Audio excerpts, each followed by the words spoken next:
Замрзнат конфликт во Украина, лобирање и стремеж за мир на Блискиот Исток, враќање на идеите за размена на територии на Балканот. Тоа се дел од можните измени, што би се случиле на глобален и регионален безбедносен план после назначувањето на новата администрација на САД на чело со новоизбраниот председател Доналд Трамп. Така смета професорот од Војната академија во Скопје и аналитичар за безбедносни состојби Методи Хаџијанев. Искрено очекувам брза разрешница во Украина, иако генерално постојат два курса на акција. Едниот е дека ќе има брза разрешница во како се вика во Украина, која што ќе заврши така што ќе заврши, жално и неславно по украинците, но ќе заврши во еден замрзнат конфликт во кој што ќе најверојатно ќе постои сериозна поделба. Според овој курс на акција, која сериозна поделба би наликувала некако на северно-корејското, односно јужно-корејското прашање или корејското генерално прашање. Во игра е и друга насока за развој на настаните во Украина. Вториот курс на акција е да наместо тоа предлогот кој што ќе го предложи сегашната администрација или новоизбраната администрација на САД е неприфатлива за Русија и таа војна продолжи, што може да ги зголеми тензиите и да го втурне светот во уште подлабока криза. А тоа е да, бидејќи влоговите се многу високи таму, затоа што условот за победа на Украина подразбира пораз на Русија. Поразот на Русија подразбира пораз на режимот на Путин, кој во неколку наврати велеме јасно стави на знаење дека е подготвен да действува нуклеарно, доколку е екзистенцијално загрозен.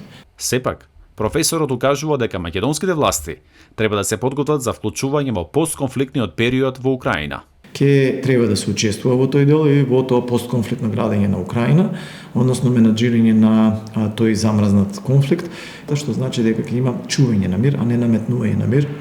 Во однос на состојбите на Блискиот Исток и релациите САД-Израел, Хаџијанев смета дека ќе биде силно влијанието од лоби групите кои се залагаат за сојузништво со Тел Авив. Затоа што и во двата табора има лоби групи кои што всушност лобираат за Израел и целата таа приказна веќе речиси станува јавно позната дека не може едноставно САД да се откаже толку едноставно од поддршката која што има на Израел.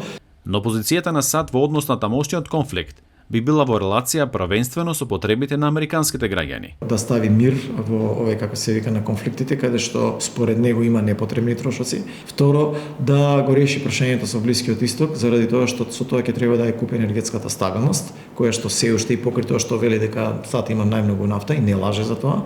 Меѓутоа проблемот е како ќе ја можете да искористите таа нафта и колку ќе кошта тоа. Во однос на Балканот, Хаџијанев смета дека во фокус би биле билатерални релации на САД со секоја земја поединечно. Интересот не е примарен, но сите оние кои што ќе успеат да се преструктурираат во визијата која што ја има новата администрација, дали тоа е во поглед на дипломатијата, дали тоа е во поглед на бизнисот, на идеите, и дали тоа е во поглед на начинот на кој што ќе се користи НАТО, а тоа ќе биде исклучиво за сега дефенс и одбрана, ќе бидат партнери или ќе се гледаат како потенцијална закана за да кажеме условно владеачката гарнитура на председателот Трамп. За спрегата Србија-Косово, која се смета за едно од најнеизвестните од безбедносен аспект во Балканскиот регион, не се исклучува можноста да се појави предлог за размена на територии. Он ќе се води од некаква си здрава логика или реална логика во која што ќе каже ако имате територија на која што условно немате никакво владење, не ни зимате, не ни плаќате даноци на таа територија. Тие се чисто етнички чисти, зашто да нема размена на територија во кои едните и другите ќе имаат ќе се создадат тие чисти територии. Генерално, Хаџијанев очекува нови текови во целокупните глобални и регионални безбедносни и политички состојби.